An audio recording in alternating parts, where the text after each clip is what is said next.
മരിച്ചുപോയ അമ്മയെ വരെ രാഷ്ട്രീയത്തിലേക്ക് വലിച്ചിഴച്ചു. വൈകാരികമായി പ്രതികരിച്ച മോദി.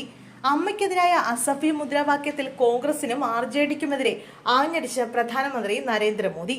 തന്റെ മരിച്ചുപോയ അമ്മയെ വരെ രാഷ്ട്രീയത്തിലേക്ക് വലിച്ചിഴച്ചെന്നും എല്ലാ അമ്മമാരെയും കോൺഗ്രസും RJDയും അപമാനിക്കുന്നുവെന്നും മോദി വൈകാരികമായി പ്രതികരിച്ചു. തന്റെ അമ്മ എന്ത് തെറ്റാണ് ചെയ്തതെന്നും മോദി ചോദിച്ചു. തന്റെ അമ്മ രാഷ്ട്രീയത്തിൽ ഇടപെട്ടിട്ടില്ലെന്നും മോദി പറഞ്ഞു.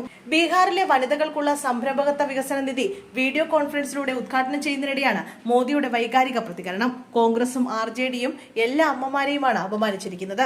തന്റെ അമ്മയ്ക്ക് രാഷ്ട്രീയമില്ല, അവരെ അധിക്ഷേപിച്ചത് എന്തിനാണ്?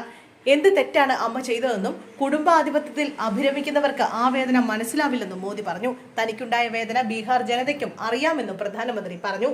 നിങ്ങളെപ്പോലുള്ള കോടിക്കണക്കിന് അമ്മമാരെ സേവിക്കാൻ വേണ്ടിയാണ് താൻ അമ്മയിൽ നിന്ന് വേർപിരിഞ്ഞതെന്ന് പ്രധാനമന്ത്രി മോദി കൂട്ടിച്ചേർത്തു.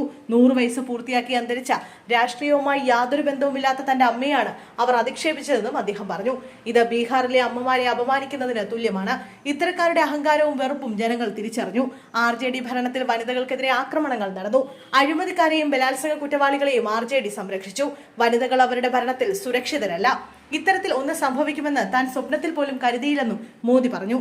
അമ്മയെ അപമാനിച്ചതിൽ മോദി നിങ്ങൾക്ക് മാപ്പ് നൽകും, എന്നാൽ ബീഹാറിലെ ജനങ്ങൾ മാപ്പ് നൽകില്ല. RJDയും കോൺഗ്രസും ഇതിന് ജനങ്ങളോട് മാപ്പ് പറയണം. ബീഹാറിൽ ഉടനീളം അമ്മമാർക്കെതിരായ അപമാനം സഹിക്കില്ലെന്ന ശബ്ദം ഉയരണം. ഇത് വെച്ചു പൊറുപ്പിക്കില്ലെന്ന തീരുമാനം ജനം എടുക്കണം. ഘർ ഘർ സ്വദേശി, ഘർ ഘർ സ്വദേശി എന്ന മുദ്രാവാക്യവും മോദി മുന്നോട്ട് വെച്ചു.